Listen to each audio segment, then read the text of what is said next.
Comme vous le savez, le taux d'inflation évalué au Bénin est de 2% et largement en deçà de la moyenne régionale qui avoisine les 7%. Et a lieu de dire félicitations au Bénin entier.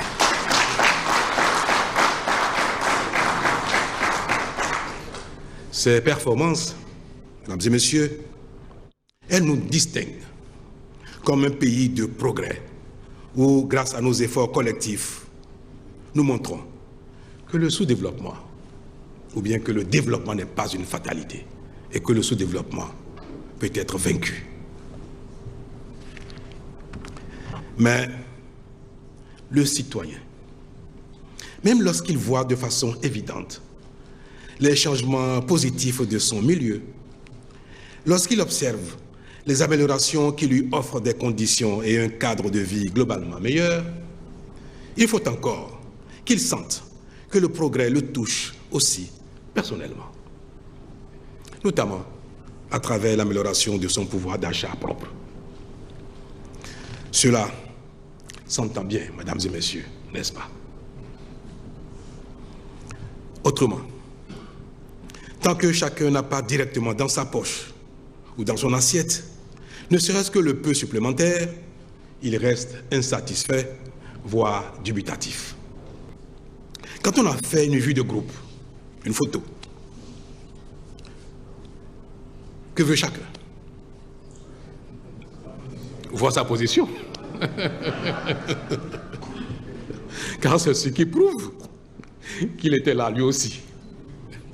De même, quand on décide ensemble de réaliser la maison pour la famille et qu'il convient de faire des efforts, de consacrer les ressources à la réalisation de ce bien, de ce confort,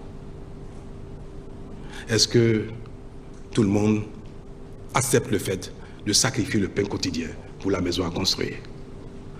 Quelle que soit la noblesse des objectifs du bien-être global, le pain quotidien reste notre priorité. C'est ça, notre nature humaine.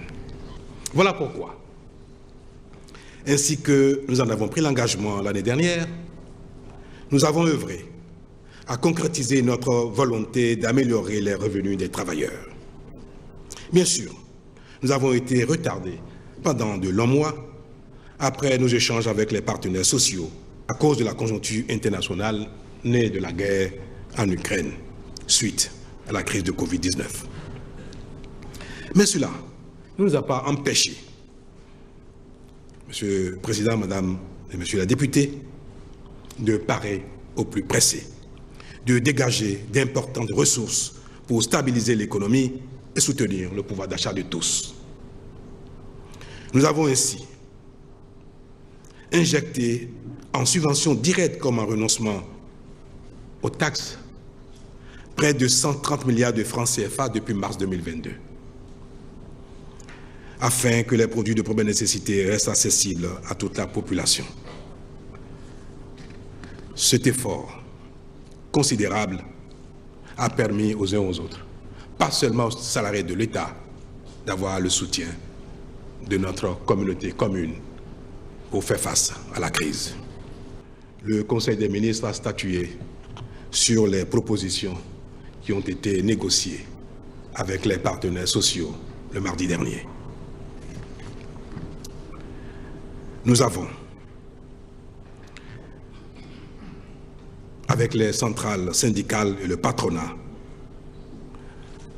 trouvé un consensus. Cela a été facile parce que le niveau, l'envergure des améliorations proposées ne faisait aucun doute de ce que notre effort mérite bien d'être reconnu. Le modèle de revalorisation pour lequel nous avons opté marque des efforts plus prononcés en faveur des salariés les plus modestes, ceux que nous appelons les gains petits, sans pour autant oublier ceux des autres catégories. Il consacre des augmentations assorties de sursalaires pour certaines catégories. L'objectif visé par le gouvernement étant donc d'améliorer davantage le pouvoir d'achat des plus faibles, sans oublier, comme je l'ai dit tantôt, de faire un petit quelque chose pour les salaires les plus élevés. Les augmentations étaient de l'ordre de 66% pour certains, 50% pour d'autres, 40%, 30%, 20% et 12% pour certains. Moi-même, je ne crois pas mes yeux, mes oreilles.